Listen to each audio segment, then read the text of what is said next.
கிரிநாதன். ஐயா, வருஷம் வருஷம் எல்லாத்துக்கும் இந்த கோடை காலம் வருது, குளிர்காலம் வருது, வெயில் காலம் வருது, மழை காலம் வருது. ஆனா நம்மளுக்கு மட்டும்தாங்க இந்த கருணை காலம்ங்கிறதே வரவே மாட்டேங்குது. ஐயா, தாயம் விழுந்தாட்டா சூதாட்டமே ஆரம்பிக்குது. நாங்க வாழ்க்கையில பட்டு கஷ்டப்பட்ட தனிங்க நாங்க வாழ்க்கையை ரசிச்சு வாழ முடியும். இன்னைக்கு எனக்கு இந்த சமுதாயத்திலும் சரி, இந்த உலகத்திலும் எனக்கு புரியாத ஒரே கொஸ்டின்ங்க, ஒரே ஒரு கேள்விங்க.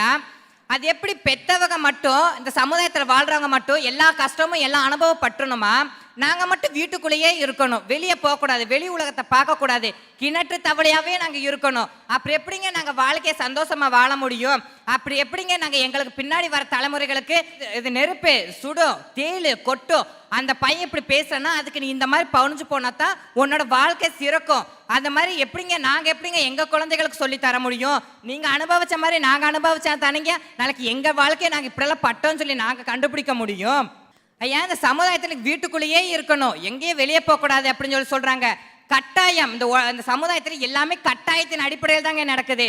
நீ இதான் படிக்கணும், இது தான் நீ செய்யணும், இந்த சாப்பாடு தான் சாப்பிடணும், இந்த உடை தான் நீ உடுத்தணும் அப்படின்னு சொல்லி நீ கட்டாயப்படுறாங்களே படுத்துறாங்களே ஒழிய, தம்பி இது நீ உனக்கு பிடிச்ச மாதிரி இருந்துக்கப்பா, நீ இப்படி பேசு, நீ அப்படி பேசுன்னு சொல்லி கருணையா நீங்க சொல்லி தந்தீங்கன்னா எங்கள் மாணவர்களும் சரி, எங்கள் இளைஞர்களும் சரி, அவங்களை எங்கள் உள்ளத்தில் வைத்து தேன் போல நாங்கள் அவளை காப்பாற்றுவோங்கய்யா. எல்லாருமே எல்லாத்துக்குமே ரொம்ப மனசுல சோகங்கள் இருக்கும், துக்கங்கள் இருக்கும். அப்படி இருக்கிறப்ப உன்னால முடியும். அவங்க நம்மளுக்கு தெரியும், நம்ம போய் அவங்களுக்கு பணம் கொடுத்து உதவி செய்ய போறதும் கிடையாது, அவங்களோகிட்ட போய் நம்ம அவங்க கஷ்டத்தை வாங்கக்கையும் போக கிடையாது.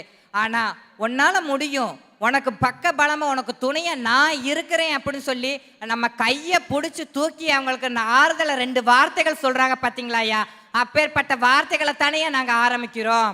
ஒரு போர் முடிஞ்சுட்டு போகுதுங்க. அந்த போர் முடிஞ்ச பின்னாடி ஒரு சின்ன குழந்தை அழுதுகிட்டு இருக்கு பசியில. அதுக்கு அந்த குழந்தை ஒரு பொண்ணு ஒரு குழந்தைய தூக்கிட்டு போகுது.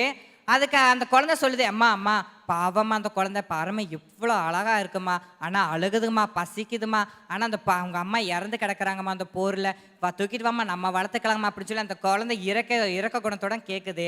அதுக்கு அந்த தாய் என்ன தெரியுமாங்க சொல்கிறா, பேசாம இரு, ஏற்கனவே நம்மளே இங்கே சோத்துக்கு திண்டாடிக்கிட்டு கிடக்குறோம், இது இந்த பிள்ளைய தூக்கிட்டு போய் நம்ம எங்கன்னு போய் வச்சு வளர்க்குறதுன்னு சொல்லி கேட்குறாங்க.